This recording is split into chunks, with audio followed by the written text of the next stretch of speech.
Summary of Girl in translation by Kwok.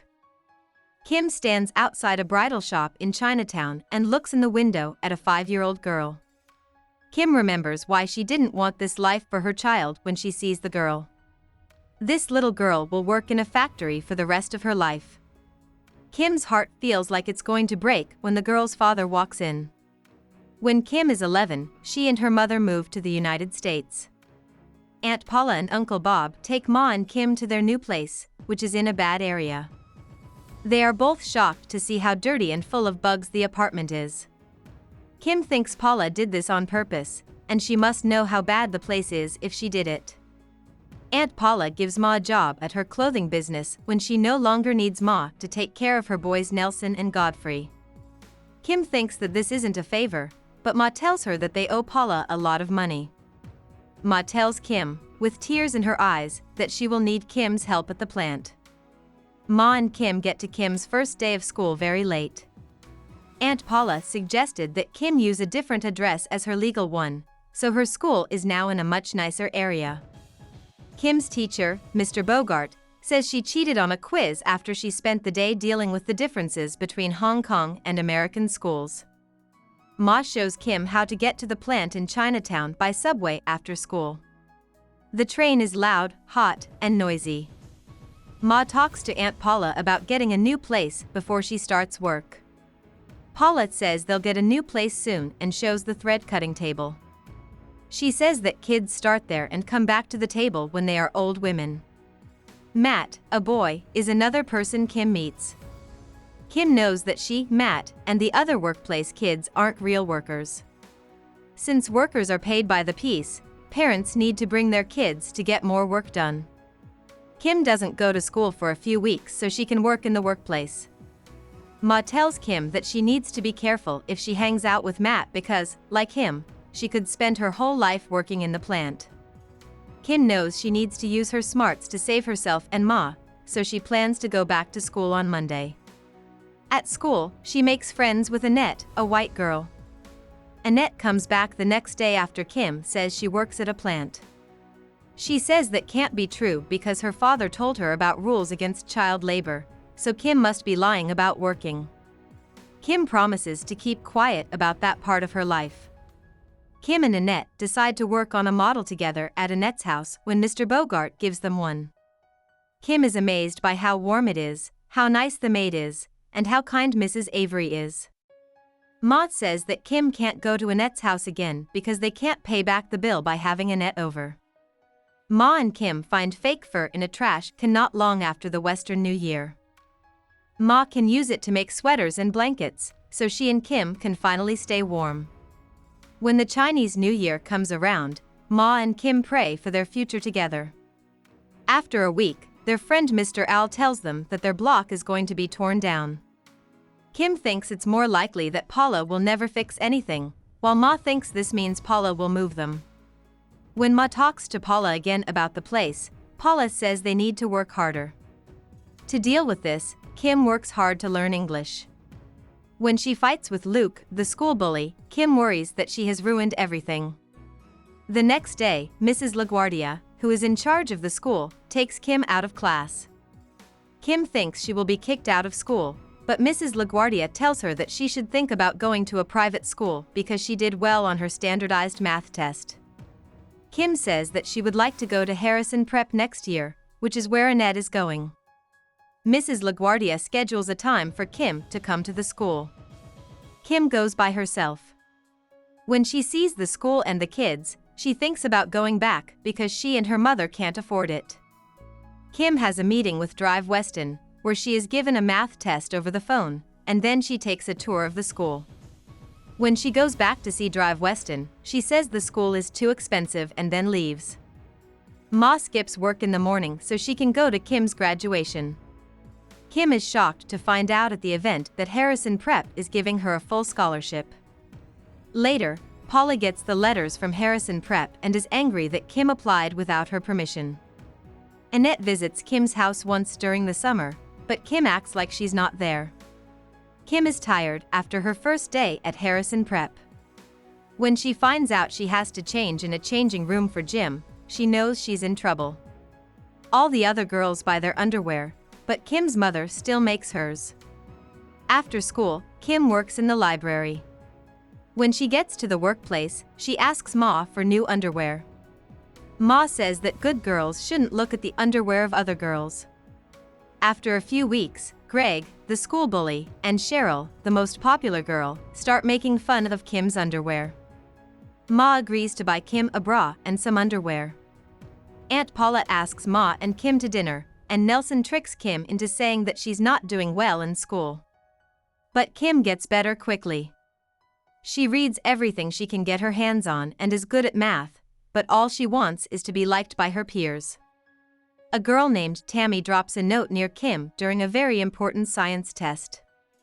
Kim thinks it's a nice note and picks it up, but Mrs. Reynolds stops her and sees that it's a note about the test material.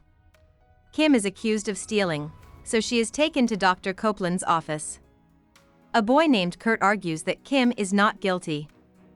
Tammy fails the test, but Kim does very well, and Mrs. Reynolds seems to be sure that Kim is not guilty.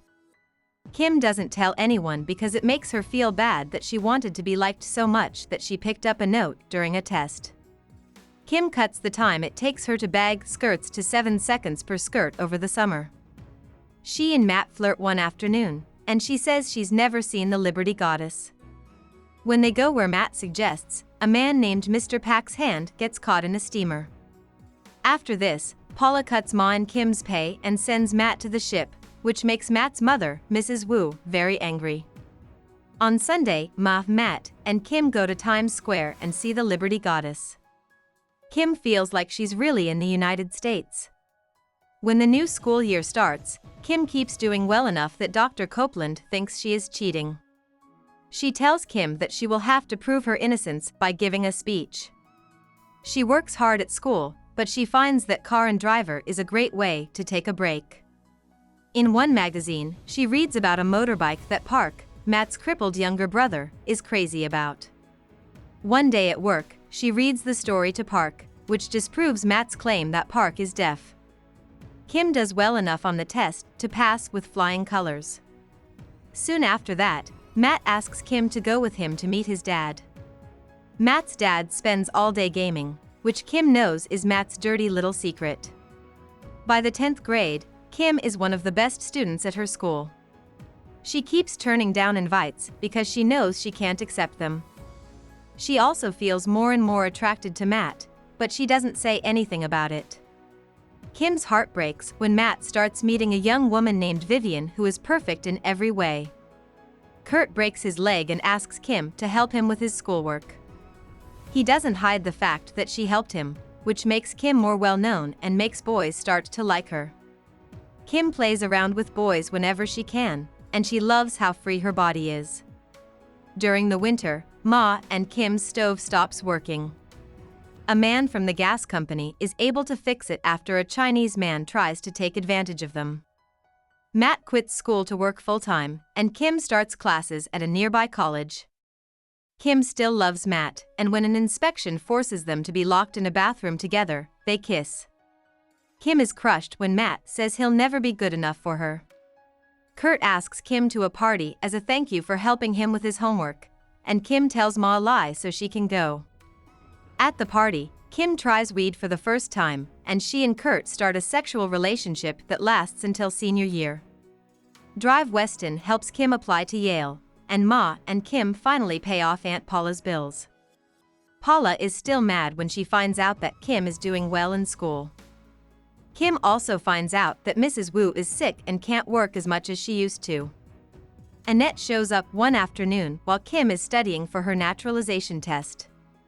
She is horrified by Kim's living situation and demands that they need to talk to her real estate agent mother. A month later, Kim talks to Mrs. Avery about an apartment with heat and no bugs in Queens. Kim and Ma have the money, all they need is a good word about Ma. Matt goes to Harrison in March and sees Kim and Kurt. Kim hears from Matt that his mother has died. They have sex at Kim's place, but decide to use 2 condoms. Kim finds out that the condoms broke after Matt leaves. Not long after that, Aunt Paula calls Ma and Kim to her office to open 2 letters from Yale. Aunt Paula is very angry, especially when she finds out that one letter is an acceptance and the other is a full grant for Kim. Ma and Kim finally cut ties with Aunt Paula, and Mrs. Avery offers to be a reference for Ma. That afternoon, Matt goes on a date with Kim, and they talk about their plans for the future. Matt says he wants to stay in Chinatown even though she tells him she got into Yale.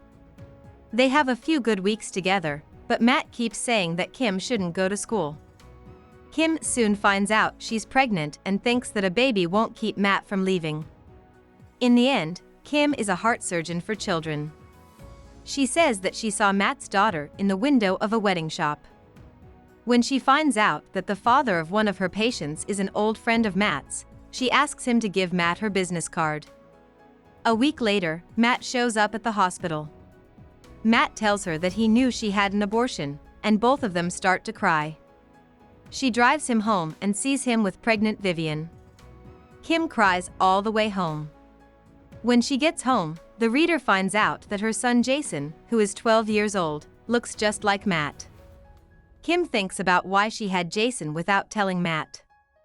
She now lives in a big house and bought her mom a piano with the money she made.